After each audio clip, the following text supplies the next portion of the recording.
Hi, How are you? I am well. How are you doing? I'm well. Thank you for asking. It's good to see you. I love your hair. Oh, I know it won't fit in the frame. Thank you.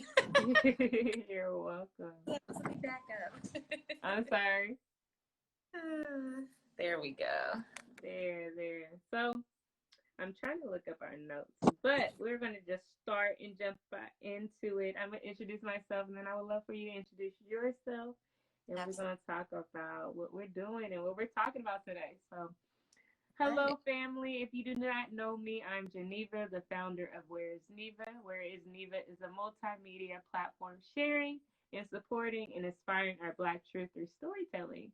And we have our open diary, which is raw, authentic truths and guidance, which is tips and tricks and tools to help you through our transparency journey.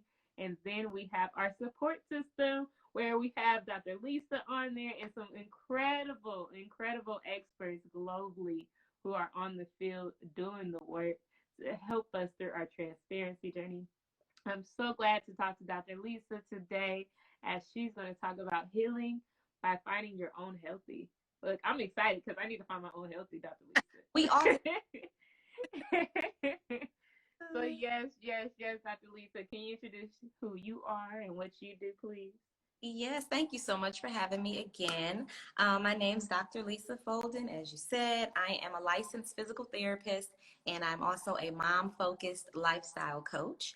I own and operate Healthy Fit Physical Therapy and Wellness Consultants, and that's right here in Charlotte, North Carolina. That's where I'm based, originally from Detroit, Michigan, but we've been living here for 13 years now, so this is definitely home.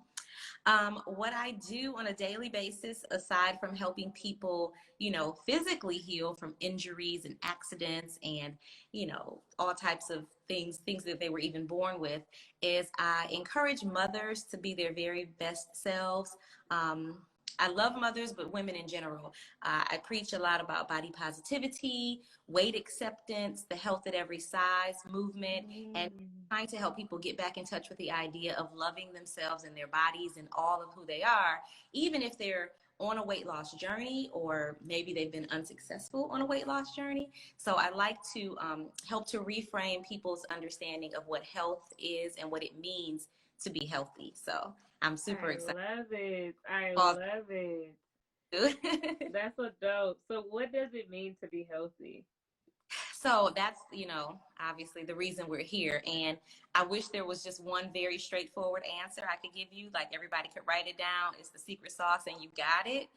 But health is complicated, right? Or I won't say it's complicated. It's just not simple because it's very individual. So being healthy means something different to everyone. Right. What I tell you for sure is what it doesn't mean necessarily is looking a certain way or being Mm. weight or having a Yes. certain body type or shape. Those things do not necessarily equal health. So health is about determining what is important to me and my quality of life, so much so that I'm willing to make changes, create new habits, try new things in order to achieve that. So for some people, healthy means I can run a marathon, without being in Right. or without having to stop a million times, or really just getting through it. For some people, it means I can get back to, a competitive sport that I'm interested in. Some people, that just means I can chase my grandkids around and not, be worried about falling and breaking a hip or hurting myself. For some of us, it's, I'm flexible. I can touch my toes. I can get down to the floor and get back up and there's no issue. You know what I mean? So for some people, it's just being injury free for a period of time. You've ever seen those really elite athletes? They look so wonderfully perfect and they go out to do their sport and they tear a muscle. Well, maybe Right. healthy as we view them, So health is it's about you. For a lot of us, and for me personally, my health is very much centered around the idea of what is my cholesterol looking like? Mhm. Like, is it high? Am I taking in too many, processed foods that's clogging my arteries that could, ultimately kill me or lead to serious injury like a stroke or heart attack? How's my blood pressure? Like, is it decent? Am I running really high? Again, putting me at risk for strokes and heart disease and things of that nature. And then the other side of it is, how do I feel? Like, do I feel good? You know, am I out Right. walking up the stairs? Like, do I have a positive relationship with my body? Do I feel well mentally? That's the part people leave out of health, right? I want to That's lose the one.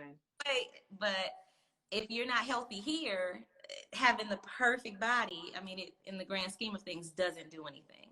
So that's my long-winded answer to what it means to be healthy. Essentially, it's about what it means to you and what's really important, taking the aesthetic piece out of it. Right. I love it. I love it. Y'all, Dr. Lisa is going to be dropping gems. Make sure you got your notepad, your pencil, and everything else. Because, yes, I'm so excited. And what you just said, it makes so much sense because I'll be honest, like before, I didn't think of like healthy of just even feeling good. You know what I'm saying? It was like you want this certain look. You want to look like all these people on Instagram, or you want to look like the celebrity on television. You want to have that hourglass shape, you know? But it's just so much bigger than that. And you can still have an hourglass shape and not be healthy. Yes, yes. And people don't talk about that. We don't talk about that. You No. know, just because you look good don't mean you feel good. Well, you talking about that is counterproductive to diet culture. And diet mm. is supreme in our society. It's like, hey, these people and these companies, they get paid off of the fact that you see something physically wrong with your body. Like, that's it. Their money is predicated on you not liking what you see when you look in the mirror. So that's the goal. Like, that is the goal. If we have people not loving the skin they're in, we can keep selling them our shakes, our teas, our waist trainers, which I hate, but our fitness programs, our this, our that. You know, we can get them hooked, customers for life. Because if you know anything about the research as it relates to dieting, once you start that process, the chances of you losing and successfully maintaining that weight loss, I think, is under 10%. Like, under 10% of the people Wow. diet culture, you know, restricting calories, you know, working out excessively. If they lose weight, less than 10% of them can actually keep the weight off. So they get you for life, essentially, because you're just going to keep coming back and you're going to feel like, I did something wrong. Like, that's the problem. I suck. Let me go back at it and do it again. And it's like, it's not going to happen that way. So it's about starting from the mindset and changing the way you think and interact with food and the world. Oh, Yes, I see. yes. Yes, you see questioning. I'm talking so much, I'm missing stuff. No. It's just one. I've been watching and listening. So how can cholesterol be burned? Can you please Okay. elaborate on that? Yeah, so cholesterol can't be burned. It's not like I know it's sort of a measure of fat, but it's not like fat per se, like the fat, you know, you see on your arms or your stomach. Cholesterol is more about a marker of fatty proteins clogging the arteries and or part on the organs, on some of your internal organs. And so that's just losing some of the fat. And that just comes from not eating a lot of those. And let me be clear, cholesterol, there's two types of cholesterol, and this is not my area of specialty, but I do know this much. Good cholesterol and there's a bad cholesterol. And the good cholesterol you get from eating very pure, healthy fats like olive oil and avocado, like things like that, that supply that good natural fat. And then there's the bad fat that comes from basically all of the processed crap we eat. So all of the trans and saturated and all of that stuff, fat. So essentially you just decrease your consumption of the bad fats to help your cholesterol, you know, get better. But anytime you engage in physical activity and exercise and regular movement, you're going to help to decrease your level of cholesterol. It's literally just a little bit more exercise and a little bit better eating. That's dope. And I love how it's just a little bit of this, a little bit of that. Like we don't have to make this big shift and change to get it together.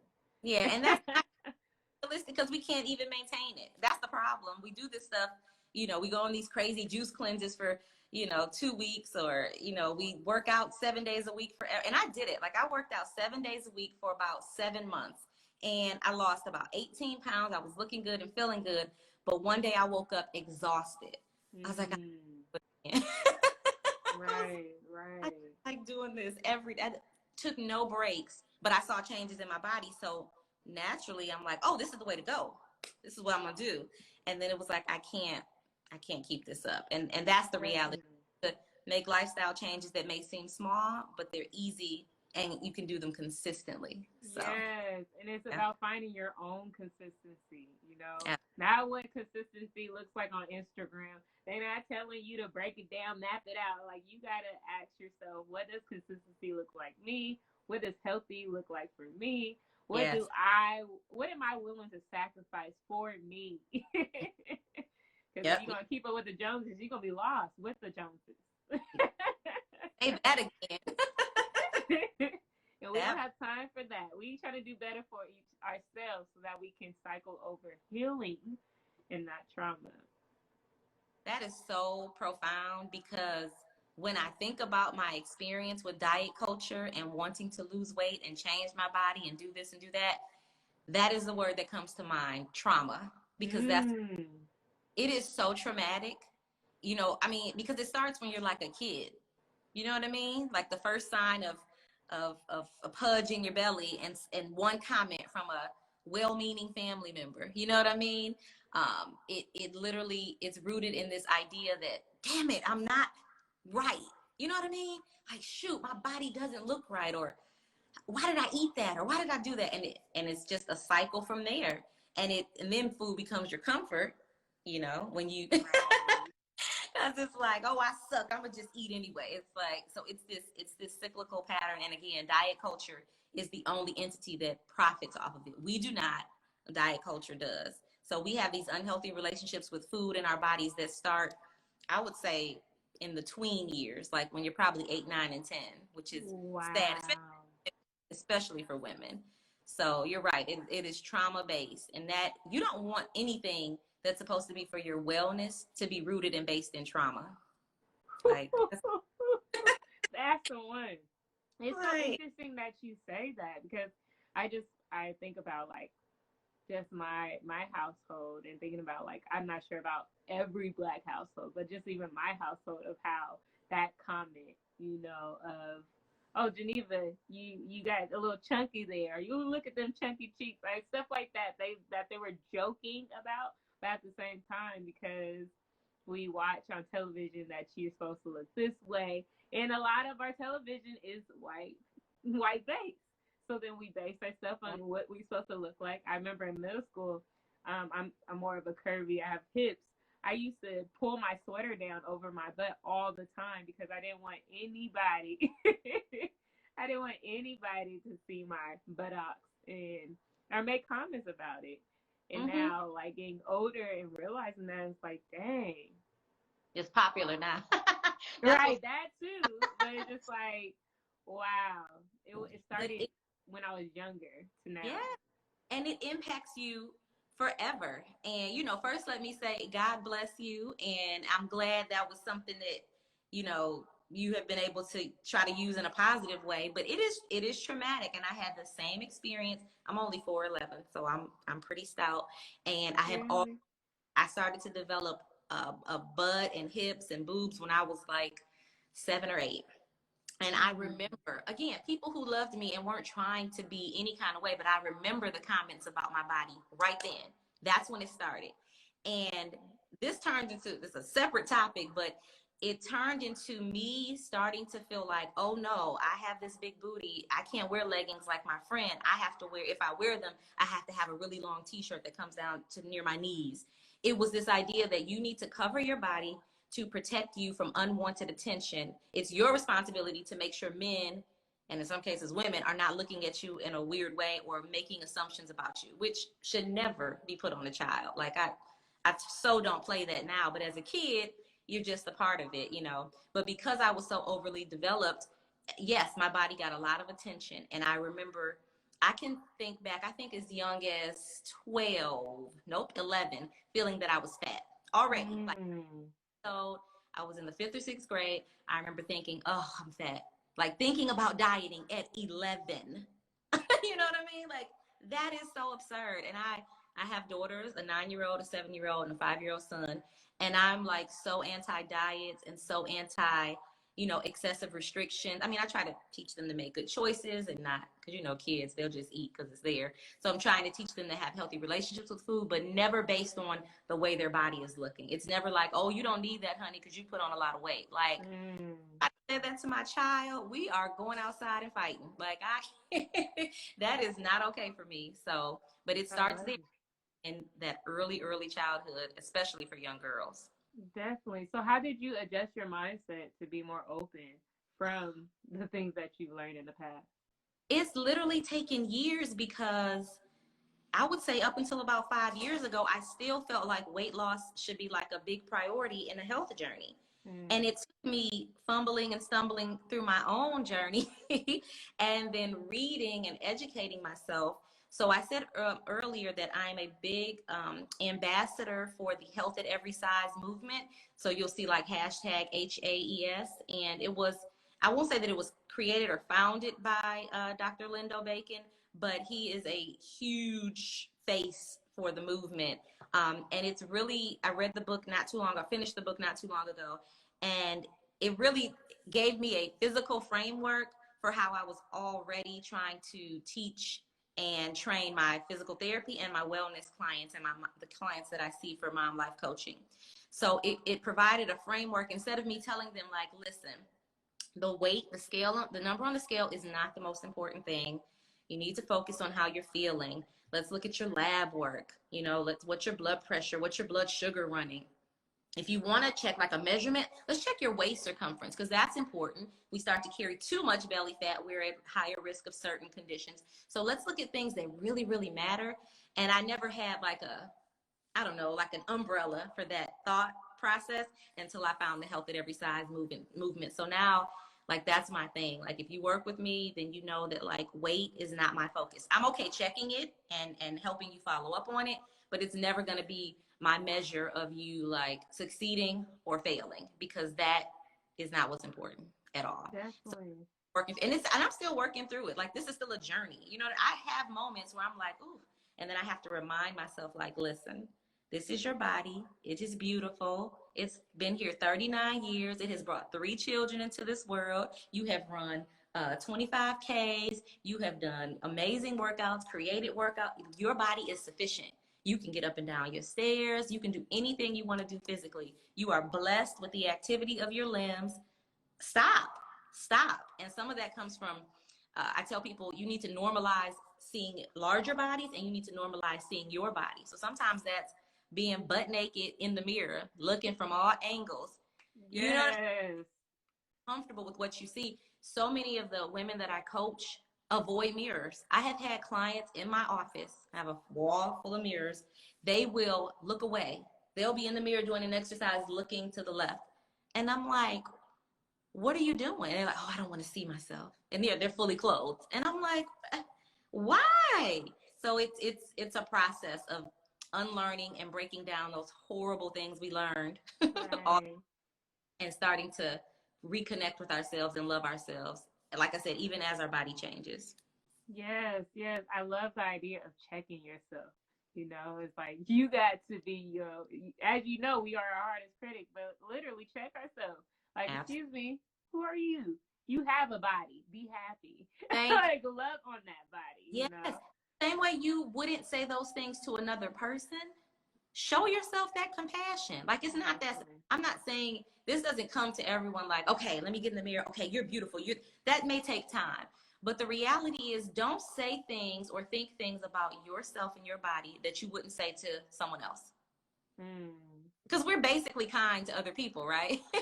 We'll Some encourage of us, the people. majority, like. Most, you're right.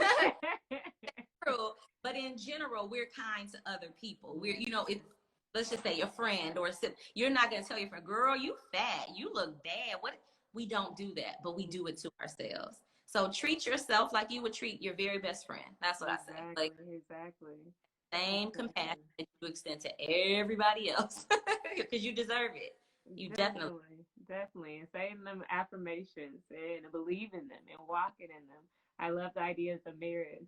And it's hard. But I know another thing is just journaling about it too. Journal how you really feel about yourself. And then change that into affirmations. Affirm Yeah. that. Make them Absolutely. as a positive thing, you know, Yeah. because they can be negative affirmations. They're affirmations that are negative, you know, but Yeah, change them into positive affirmations and start speaking light to yourself because you deserve. you But do. I had another. It was not really a question, but I know like when I go to the doctor's office and because I am curvy, that I can be on and I'm black, I could be like on the obesity side, you know what I'm saying? I've And been on. it's like, what are you comparing that to?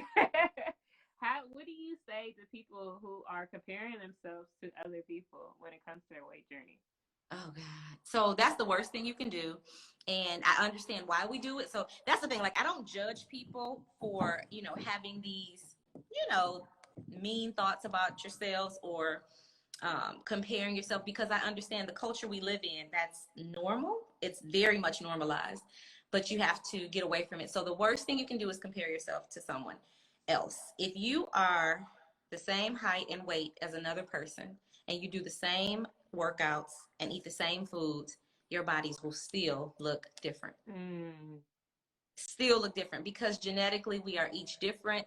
There are other things that play a role in our ability to lose weight or maintain weight loss or build muscle and in the shapes of our bodies. Like the whole hourglass thing, I was born with one. I know you said you were too, and it's cool. But the reality is some of us aren't built that way. The most we can do is maybe lose a few inches on the waist and pump up our booty with some exercise.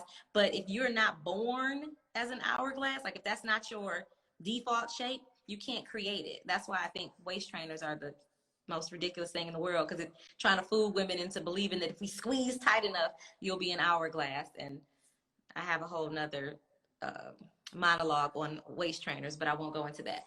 So comparison, I always say comparison is not just the thief of joy, it's the thief of your progress and the Mm. contentment. Because if you're constantly comparing yourself with somebody, anybody, you'll never measure up. There will always be someone who I think at any given point might look a little better than me, or might be a little more shapely than me, or might have a little bit better hair than me. Like that is exhausting. You know what I mean? To just compare yourself over and over again. And unfortunately, our medical and healthcare system is set up to do just that. So I Mm. have a personal trainer that I follow and I love. His name is Ren Jones. He's a Fitness Jones training here on Instagram. So you guys should follow him. He's really good. And he always talks about how the BMI, because they're coming up with this obesity thing based on your BMI. They are essentially saying this is how tall you are, this is how much you weigh, calculation, this is your BMI, you're too fat. It's like BMI was never even supposed to be used to like help us on individual weight loss.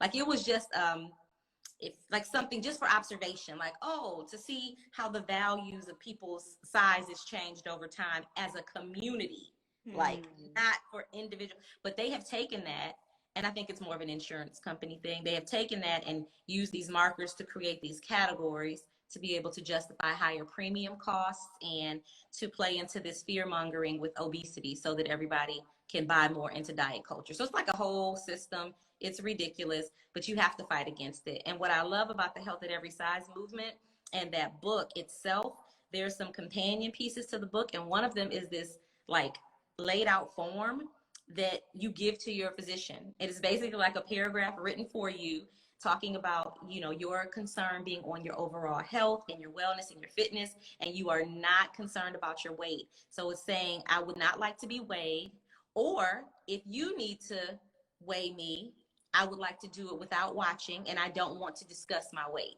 And it's like, here you go, you sign it, give it to the doctor.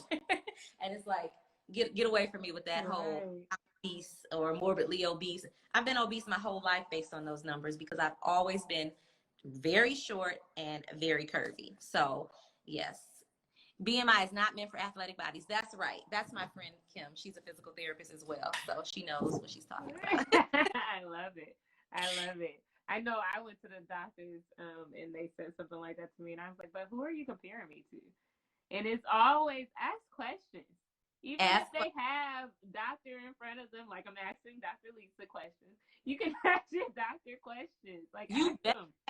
questions. Like they are not God. We are not God, like by any means. Like you should have a type of relationship with your physician and your healthcare practitioners where you can ask all the questions and they shouldn't feel any type of way because it's our job and it's their job to educate, to make sure patients understand what they're telling them and why they're telling them that information all the time. So if you have a physician that is uncomfortable with or intimidated by you asking questions or asserting yourself or advocating for yourself, get a new physician. Whoo, say that one more time. Say that one more time so they can know. If you have a physician or any healthcare professional that is uncomfortable with or intimidated by you asking questions and advocating for yourself, then you need a new. You don't need them. Just get a new one. Juices, because you deserve to be able to ask questions, to get answers for your own health journey. I'm talking about my body, my health. Like, come on. I am more uncomfortable when I work with clients that don't have questions. I'm like, sure? Are you sure? Are you really sure? Right. Don't trust me. So don't. No, but it's really important that you ask questions and understand what's happening in your health. I've had clients like, I'm like, oh, doing their history. And I'm like, oh, you said you had surgery in 2018. What was the surgery? And they're like, I don't know. I'm like, you let somebody put you under anesthesia and come near you with a scalpel and you don't remember what they did. Yes. No, we need to advocate for ourselves and always know we're our own first physicians, right? Because we know our body, anybody. So yeah, you need to know everything all the time, for sure. And that addresses what you talked about earlier with the mental component, is that you have to know yourself. Yes. Get to know you. Take your time. Understand what you don't like so you can know you're healthy, so you can know what you love to do, what you like to eat, what doesn't feel right to your body. Just because it tastes good doesn't mean it's right for you. I know I love chocolate. The chocolate breaks me all the way out. So I'm like, I need to slow down. Stop. So, and just understanding that, because it's important. It's important, and we need you all to be your most important healthy self. So absolutely. Take a notebook and ask again if you don't really understand. Listen, yes, write it all. Write it all down. So my question to you next is, why is it important to be healthy? Well, you know, it's as simple as like you want to live and not just live, right? Because you can live and be on, you know, in ICU, right? Living, but not living. So it's just about what kind of life do you want to live? And understanding, just like you said with the chocolate, I am all about being able to indulge in things that taste good to me. I think that's important. I think when you restrict yourself, that chocolate or that item becomes a god to you, right? Now it's like, ooh, I'm a willpower my way through this and never touch it. No, what's going to happen is eventually you're going to binge out on it and go crazy and break out or be backed up in the bathroom or feeling sick. You know what I mean? Right, right. Allow yourself indulgences, but always think about what you're putting in your body and how it's impacting you. So if you know you like chocolate, but you know the last time you ate some chocolate, you had like a whole candy bar, and you felt horrible. This is what you have to think about. I want to be healthy and I want to feel good. Wellness is about doing things that feel good to me. So while it may taste great, right? It might taste amazing. Is it worth what I feel like an hour later? No. Like, why am I hurting myself in the name of self-care or pleasure or, you know, indulging? So being very wise with your indulgences. I know that milk chocolate is not my stomach's friend, but I also know that I like the way it tastes. So for me, I might be able to have one little Hershey Kiss and be fine, but that's it. Like, that's my cutoff, because I know after that I'm going to feel awful and I don't want to feel that way. So being healthy, you know, once you define what it is for you and what you need to be able to do, it's important to do that, because then you get to live the life you want. You get to do the things you want. You get to have the quality of life that you want. And it's all on your terms. You know what I mean? Most people I know don't want to have to take 1 million medications every day. That's most people. Most people I know don't want to be bedbound and unable to walk and get around. You know, most people I know don't want to be physically limited, where, you know, they're at a mall and they have to stop and take breaks because they can't get to the other end of it. So with the things that are within our control, it's important that we take control and manage the pieces of our life to help us be healthy and maintain a healthy life.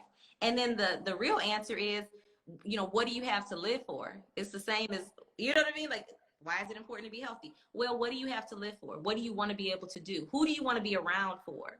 Who do you Hello. burden to? That's the Yeah. question, right?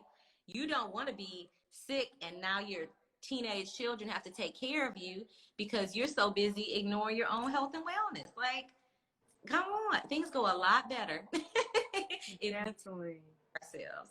And you know, as a woman, and I don't know if you're a mother, but being a mother makes it even worse.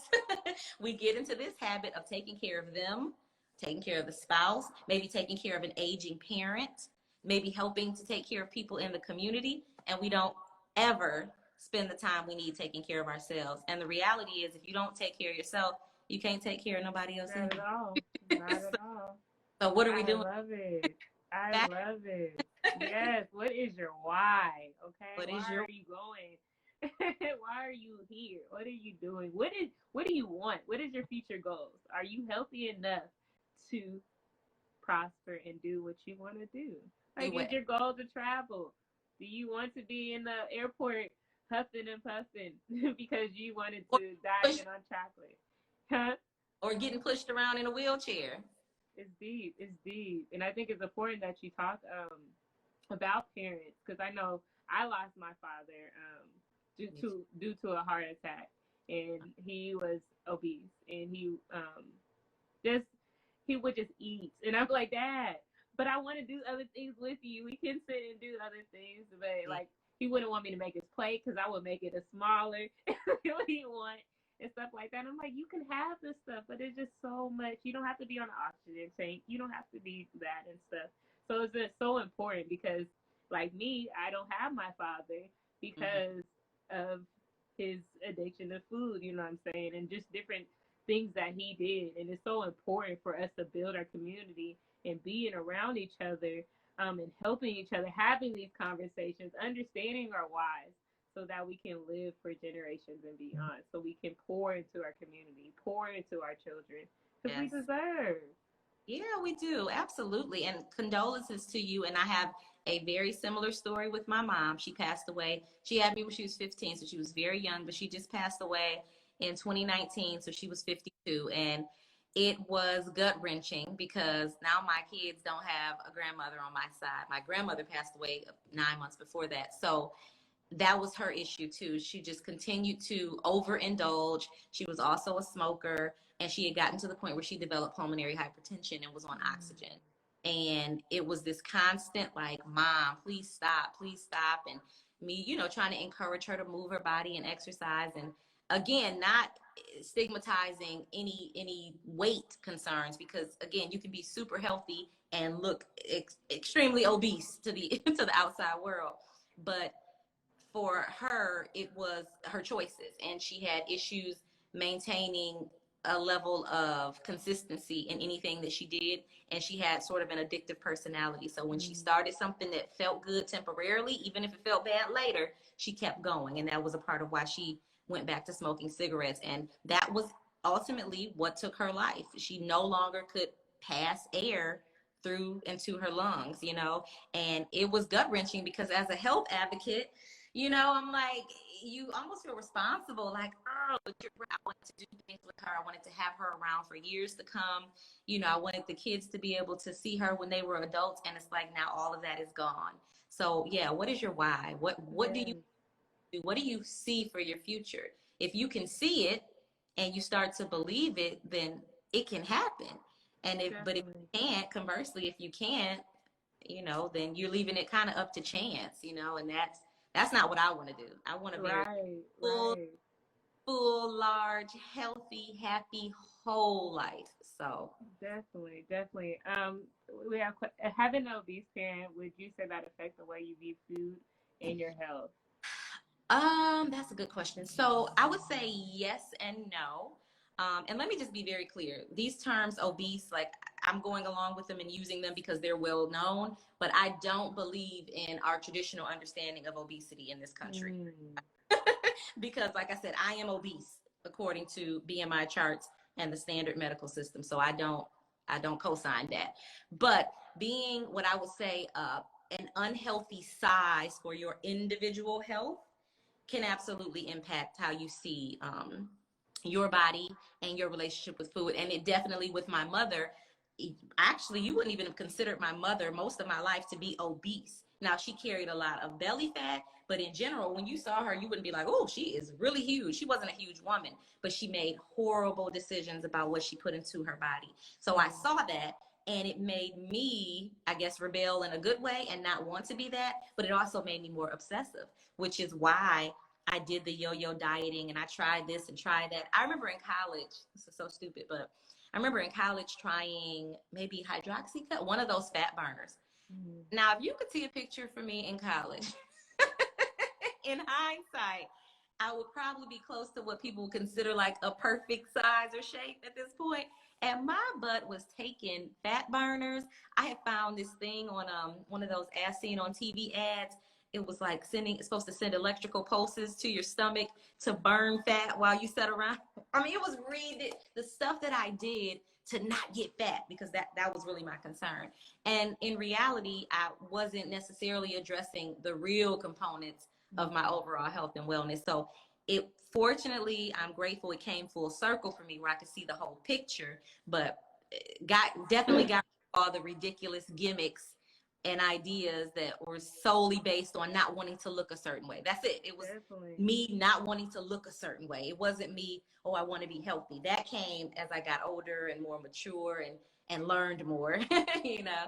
So it can definitely impact what you feel about your own body. And then the comments, like we talked about earlier, the comments you get when you're young, you know, from your parents, family members, friends, whomever. So yeah. I think with me, it was more of not his size, but just losing him and understanding the importance of life, right? Yeah. And the importance of taking care of your body. So more of I never wanted to be like super skinny or whatever. I was always comfortable in my size and have always, and it's been moving, awesome. It moves ups and downs, you know, but it never was, I don't want to be quote unquote fat, obese, whatever. It was more of, I want to live my life. I want to take care of me. I want to feel good. I want to be able to go on a walk and not feel like I have to be pass out, you know? So it just had me look at life a little differently and understanding the importance of food and what we put in our body. And if I really need to eat that hamburger at 9:00 p.m. just because I wanted a hamburger, you know, just really considering the things that I eat and really having a deep conversation of what I want, what is my why, and how to move forward in that. So it had nothing to do with him being a bigger man. It was more of, how do I want to enjoy life? What does that look like for me? That's so positive and so inspiring to hear, because it's not, you know, you're not an older woman. So having that mindset so young and so early is so good, because I would argue that baby boomer generation, a lot of them probably don't have that, because it was so ingrained in us to be more concerned about the aesthetic piece of it. But you are so right. That is all that matters, is how you plan to and hope to live your life, and recognizing that the choices you make now can deeply impact your ability to do that. Definitely. Like my father passed at 44. I want to live past 44. So it's just like, I want to eat my grits, and if I want to have a pork chop, I would be able to do that if I choose to. I don't eat pork anymore, but if that's what I want, I'm going to. But that's not going to limit and stop me. So it's just more of really understanding what's important to you and what you want. I'm all about eat what you like, but at the same time, understand the why. Yes, understand the why. That's so cool to know before you consume something. Like, why am I having this? Like, am I actually hungry? Am I thirsty? That's the one. I want to feel something. Like, am I kind of down and I want to feel a certain way? Maybe there's something else I can do if I'm not really hungry. That is, you know, and that's, to me, that's like expert level in your wellness journey, because I don't think most people are there, for sure. So definitely. Someone said that was me. My mother said Black women were supposed to have meat on them. Made me obsessive not to be big. Wow. That's so interesting. Huh. Yeah. I've heard that before, though, for sure. Definitely. Definitely. Let me just Black women, just as other women from other cultures and races, come in all different shapes and sizes. Hello, hello. That they do. That they do. And they're all beautiful in all shapes and sizes. All beautiful in every shape and form. We are supposed to be whatever we are supposed to be. Whatever your healthy looks like once you are eating, whole foods and eating to make yourself feel good and your body to function properly and moving your body joyfully, wherever your body settles is where it's supposed to be, and you are beautiful just the way you are. Yes, period. yes. I was talking to a friend and just talking about the definition of perfect and how we want to constantly say we're imperfect, but it's like no, we're perfect in our own being. Perfect. Like we don't need to compare ourselves to other people. We are perfect in ourselves, and that's all that matters. That's all that matters. That's all that matters. And because there is no actual standard. There's not. What is normal? What is that? Who figured it out? Like, let me see. Who are we comparing? If you are, no, you are so right. You find them, I bet you I can find something wrong with them. Oh. Right, definitely. Did this ever affect your relationship in a negative way with your parent? If you're referring to their poor health choices, yes, definitely, definitely. My mom and I, we struggled a lot. I was very grateful that closer within like maybe probably a year or two of her passing, we had gotten back to being very close. But yes, I used to get very stressed out, and I used to let it take me to a dark place because I always felt like she would pass away early and young because she had done lots of things over her lifespan, that were negative for her health. And so I used to be on her. Like if some people would see us and would think I was the parent because I'm like, Mom, can't do this, can't do that. And it definitely strained our relationship a little bit, but we were able to sort of embrace our weird dynamic and get to a really, really loving place. So a year or two before she passed, we were very close, talking probably every day. And, she was making some strides to do better. But like I said, she had gotten to a point where her health was just really, really failing. And then she just didn't make it. But she passed away knowing that I loved her very much. And I knew that she loved me very much. So we at least had that. And, it's not the same as having her here. Like I'll give anything, to get rewind and get her back. But it was at least a positive end result. So definitely.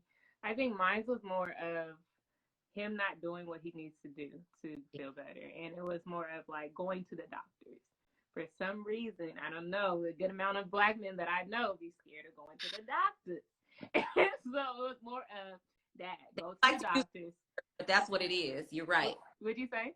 They don't like to use the word scared, but that's what it is. It's scared to go to the doctor. So it's more of them being scared to go to the doctor. Dad, you need to wear your oxygen tank.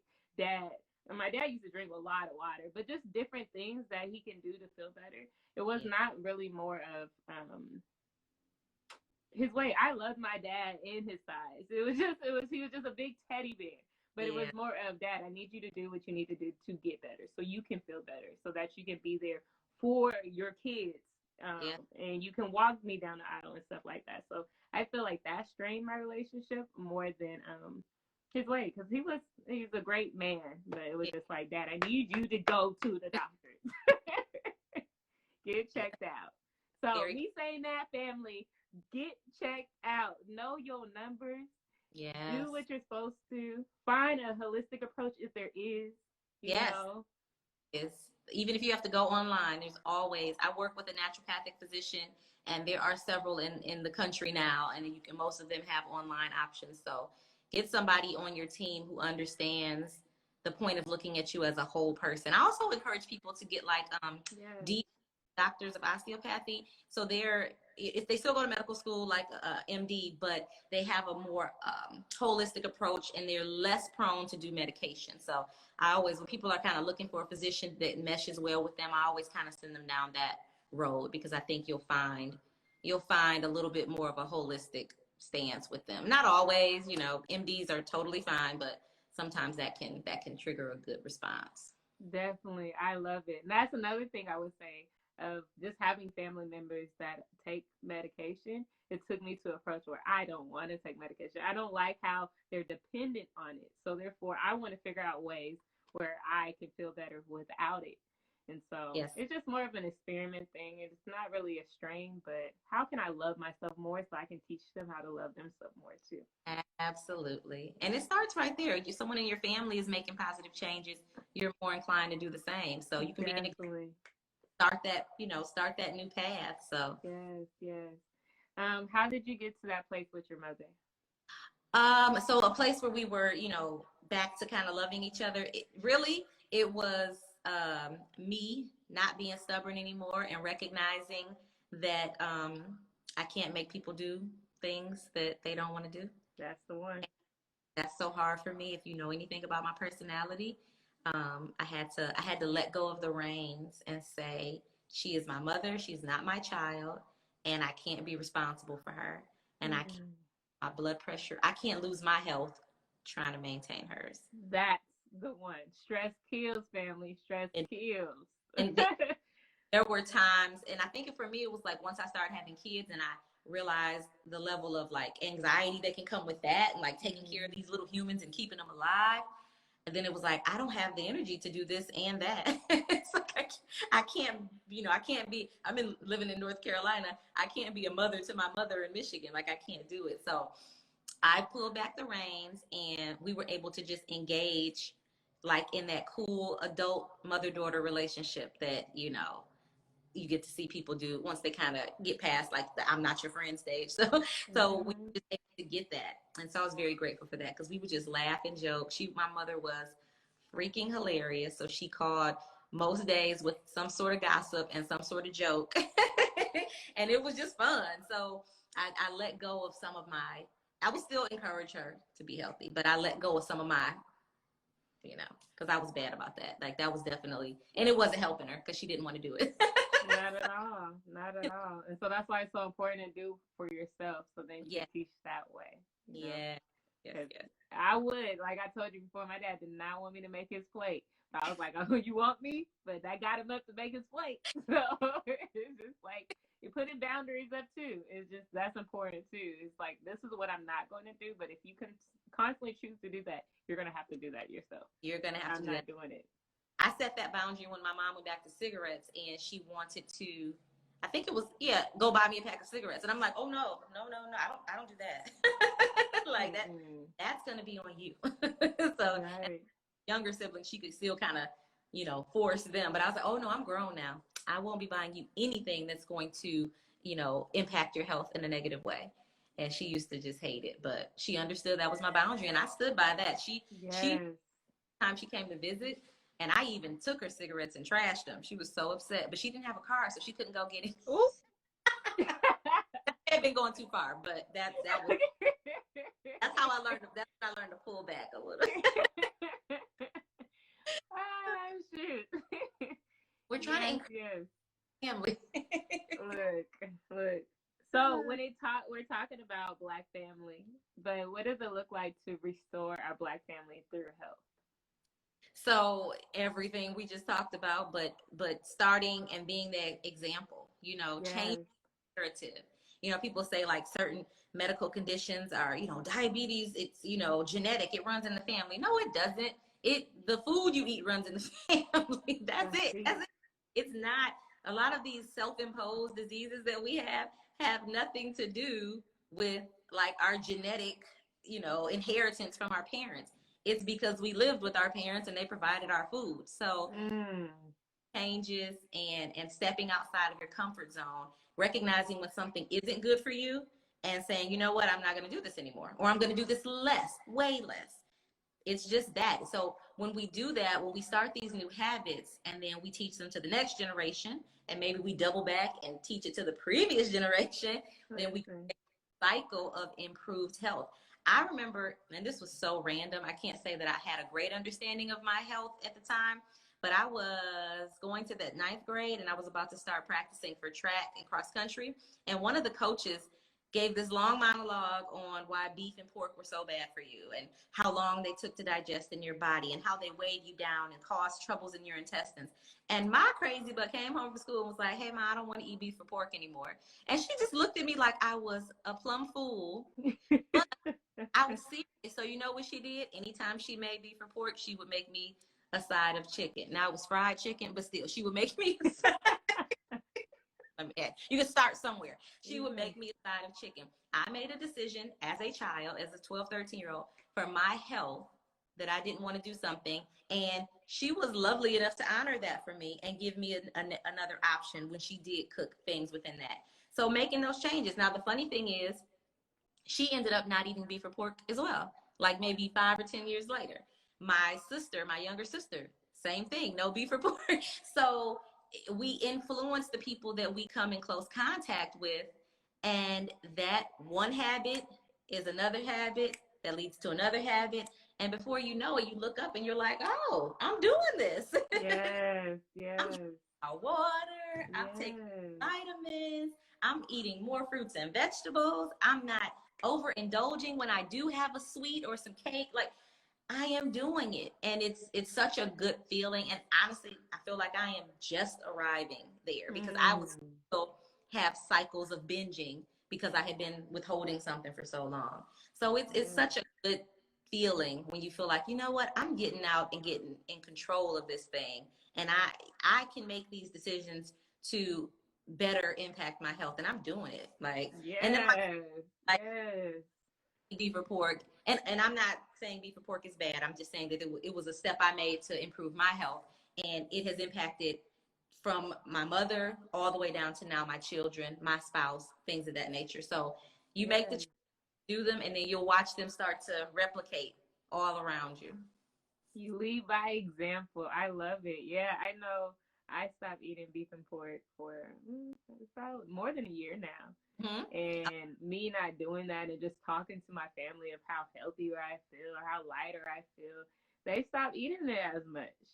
And my own grandmother messaged me. She was like, I'm not there yet, but I'm definitely trying. And I'm just like, yes. Like, you know, from eating with Crisco to not. I cannot unsee the Crisco container on my grandma's counter next to the stove. Like, I cannot. So it's just you taking that step and leading the way to restore our Black family through health. It's important. It's important. But we got to lead. It's good. It's easy to tell people what they're not doing or what they should be doing, but what are we doing? What are we doing? What so check yourself before checking anybody else. Yes. I love it. I love it.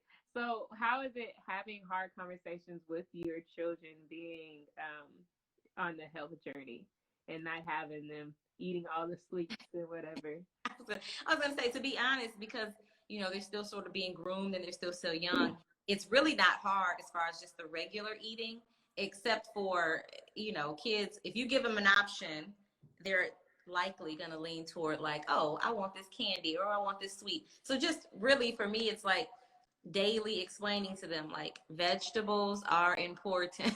Like, you may not think they taste amazing. I do my best to season them and make them good, but you have, like, I just teach my kids, you have to have it. Like, there's no choice in that. You're going to eat vegetables. You live here, you're going to eat vegetables. Now, candy and sweets, I typically don't buy them. I do it, I don't know, maybe once every couple months I'll get something so that they can have a treat, because I never want them to be like the deprived children, like, oh my God, I've never seen an Oreo, give me, give me, give me. But my husband, he's here, so I'll speak quietly. My husband is the candy man, and sometimes brings in more candy than what we need in this house. So yes, that turns into arguments and debates constantly about what you cannot eat, what you should not eat, how you're having too much of this and too much of that. So it's a little stressful, but I understand where they're coming from. I was a kid too. I get it. It tastes good. You want it. And then, to be honest, I don't know if you've heard of this, but there's been experiments where they've had like rats who are addicted to crack, and they've introduced them to sugar, and the rats have abandoned the crack for the sugar. Wow. So and the way the sugar is working in their brain, it has created this addiction. So I try to be gentle with them, but it just boils down to, I'm the adult and you're the child, and this is not good for you, so no. Or you've had this already this week, we're not going to do any more of that, you know, until the weekend. Definitely. Or whatever. So putting your foot down and not letting those cute little sappy, whiny faces. Yes, it's all about balance too. Oh, it's right. Yeah.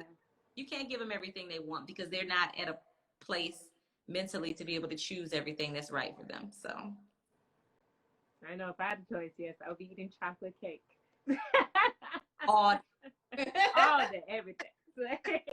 breakfast, lunch, dinner, snack. So, what are important steps for people to start their wellness and health journey? I know somebody commented some really good things that we were talking about and what you said. So, I'm going to read these and then let's see. Dang, if I can find it. Oh, sustainable positive change, Yes. positive self talk, Yes. be your best advocate, especially with health professionals. Absolutely. Those are important. Do you have any more to add? On. So the biggest advice I have is just to start. And your start may be different than my start. You might, like we said, we stopped eating beef and pork one day. You might identify something that you think is negatively impacting you and say, all right, cold turkey, not doing this. Or you may take a slower approach. I'm going to decrease this to once or twice a week instead of 4 or 5 times a week. So identifying, like you said, starting with your why. Why do I want to change any part of my life? Why am I trying to achieve healthy? What does healthy look like to me? Like what do I want to be able to do? How do I need to do it? Where should I start? What should I look at first? You can rank things in order of importance, and then you start. You have to do it. You know, you can't get into analysis paralysis where I'm like, let me research this diet. This just do it. You know what doesn't feel good. You have an idea what might feel better, and you know why you're trying to do this. So you start. You write out a game plan. And I have actually a free worksheet on my website. If you go to my Instagram, you click the link in my bio. It's called the My Healthy Worksheet. So you literally click on it. All I want is your email address and your first name, and then you get to download the worksheet. And it's so cool because it's sort of like a journal prompt in that it starts all of those questions for you. It gives you some ideas and tips about how am I going to establish my healthy. It's like a vision board for your health, just on a worksheet. So and not a vision board in the sense of you're cutting out people's bodies from magazines to, you know, post on the wall. Like, no, this is about you and your journey, not celebrities, not people on Instagram. This is you. So it prompts you to think about all of those sections, what healthy looks like, what I want to be able to do, how I can get there, and then start. Like, none of that. That's great to do. The worksheet is free. You can do it in 10 or 15 minutes, but it means absolutely nothing. It's just ink on a paper if you don't actually start doing the steps. And for people who want guidance and help, that's something I do as a health coach, and I provide those services virtually. So I'm totally available. I specialize in moms, but I am here for all people, women, men, whomever needs the support and the guidance for sure. Yes, yes. She plugged the stuff. I didn't have to plug her. There you go. Definitely. Look, Dr. Lisa Folden knows what she's talking about, family. Get get your consultation. Book with her. Let her know that you got her from Where is Neva. So she's like, yes, where is Neva? Because we are building each other up. Absolutely. Dr. Lisa, thank you for your energy, your time, your words, your story. Yes. Thank For you. sharing all your transparency and your truth. It is moving. I hope you all enjoyed this phenomenal live. Please, please, please tap into Dr. Lisa. Follow her. Go to whereisneva.com. Look under the physical pillar of our support system, and you'll see her beautiful face there. You can book a consultation with her on our page. You can book a consultation with her on her Instagram page. You all get it together. Get your life, okay? Because we are doing this, and we're not in competition with anybody. We're doing this for ourselves so that we can heal our community. Dr. Lisa, you are appreciated. You are loved. Thank you, family, for being a part of this. Do you have anything else you want to wrap up? Anything else? Yes, thank you. Thank you. I'm so glad you found me. I love your energy. I love your page. I am a follower. So I appreciate you together and just being a resource for the community and for everybody, really, because everybody can get in on this information. Hello. So I'm grateful to be a part. Thank you so much. And you guys can see my Instagram handle. So please follow me. Come hang out on my page. Talk to me. I love to be, in community with you all and providing you whatever knowledge and insight I have. So thank you. Yes, family. It's been a pleasure. We did feature a post today called A Seat at the Table by Afuya, and she talks about how we can't just let anybody on our table. That people got to do the work. And if you are not about all Black Lives Matter, then you do not belong on that table. Read that link in bio. Thank you so much again, Dr. Lisa. And you all have a phenomenal night. And we're wrapping up February. So happy Black History every day. Yes. All right. Bye.